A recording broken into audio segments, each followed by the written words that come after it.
Hawkman's making a comeback. If you've been following DC's Dark Knight's Metal story arc, you're more than aware that Carter Hall's Hawkman has been taken over by Barbatos, an evil demon from the Dark Multiverse who is trying to invade the regular multiverse, and Carter has now become his dragon, guarding the World Forge, also known as the Dark Forge these days. Batman and Superman encounter the character when they come looking for Nth Metal, the only property capable of defeating Barbatos and the other atrocities that are from the Dark Multiverse. But why Carter? What's Nth Metal all about? And what's the deal with his part in this story? Well, we aim to answer some of those questions with our list of the top 10 Hawkman Dragon of Barbatos facts.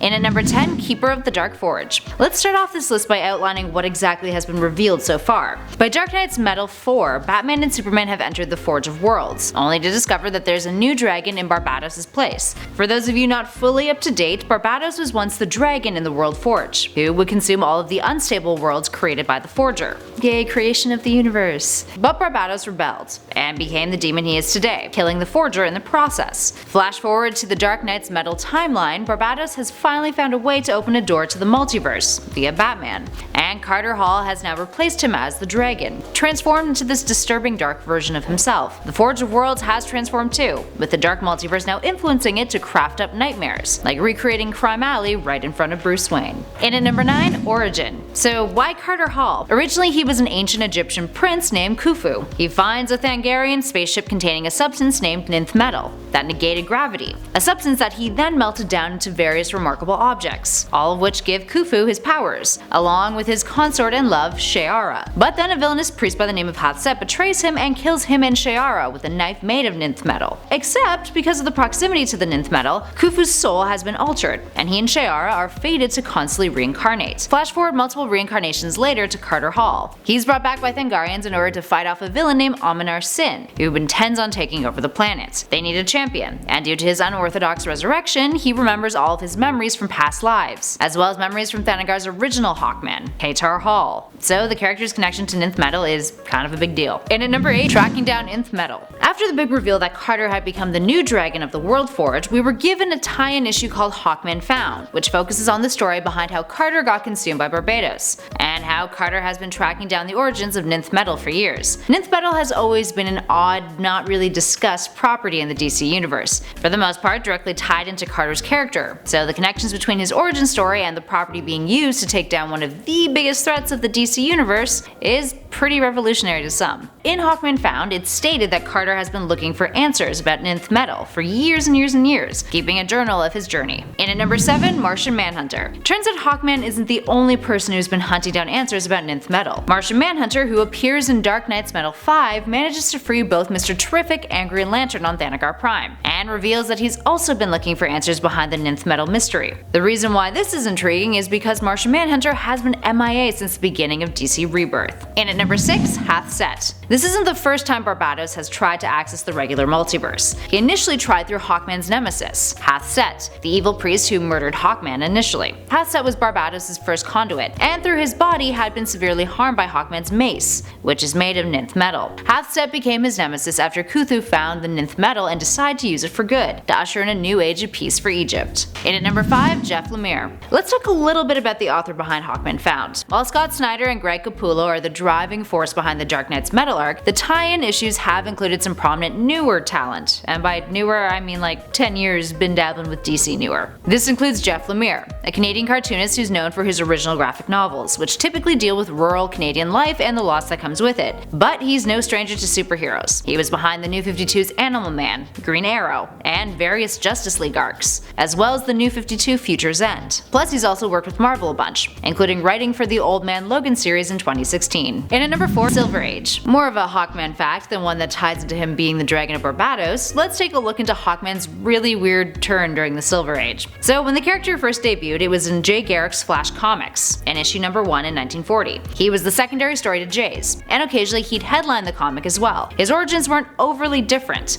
We were introduced to him as Carter Hall the archaeologist. He discovers the Nth Metal knife from his past and things are put into motion. But then along comes the Silver Age, and things get weird, as it does for most heroes in the Silver Silver Age if we're being frank, and his origin changed to him being Katar Hall, an alien space cop from Thanagar. This occurred in 1961, right before the issue of The Flash of Two Worlds, where DC's multiverse officially came into existence, which then allowed for both versions of Hawkman to exist. This pretty much stayed the same until Crisis on Infinite Earths, and then again with 1989's Hawkworld redefining the new Hawkmen, Hawkman being two of them, yet again. And finally, in the New 52, DC just stuck with Carter being Hawkman. Confusing much? A little. In at number 3, his curse. One of the most integral components to Hawkman's origin as a hero comes in the form of his curse. That being, when he dies, he will always reincarnate. But it's a little bit more specific than that. Since he and Shi'Ara were so close to the Nth Metal objects they created, when they were murdered by Half-Seth, they became cursed. The two will always be reincarnated, and will only be complete once they find one another, but will inevitably share the same fate over and over again. Once they get together, they will be murdered, and then must come back to life in a new body to find each other all over again. In at number 2, his new abilities. Aside from quoting Gandalf and giving off some serious Songbird from Bioshock Infinite vibes, it appears this new beastly version of the character still maintains the abilities he previously had, but on a grander scale.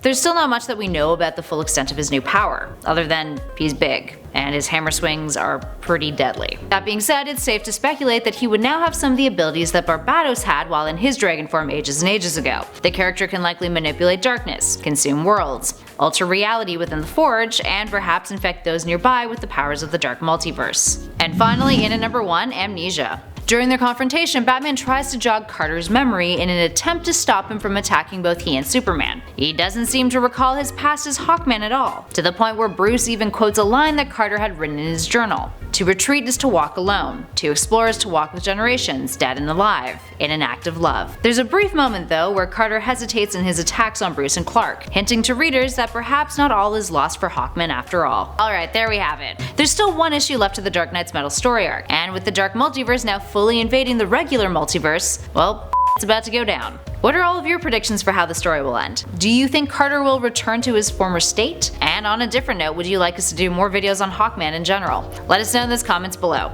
As always, if you dug this video, please show some love by hitting those like and subscribe buttons. And if you're in the mood, why not check out some more of our nerdy vids on our channel, like the ones featuring the Dark Knight's Metal arc, or one of our playlists that's currently flashing on your screen. In the meantime, thanks for watching. I've been Kelly Pally and this has been Top 10 Nerd. Catch you all in the next one.